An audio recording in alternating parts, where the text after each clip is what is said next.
It's written by Susan, kind of a fantasy version of what might have happened 10 years ago had her then boyfriend John been more of a jerk and more passive aggressive and more prone to dramatic flair and terrible, terrible gestures.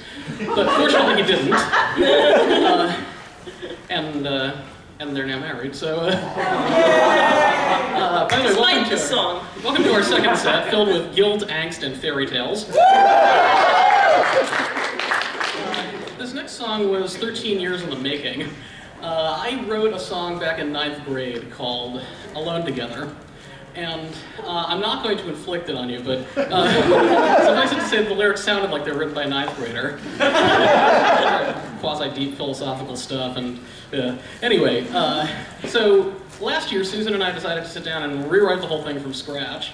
And it's a brand new song now, and it's called Happily Ever After.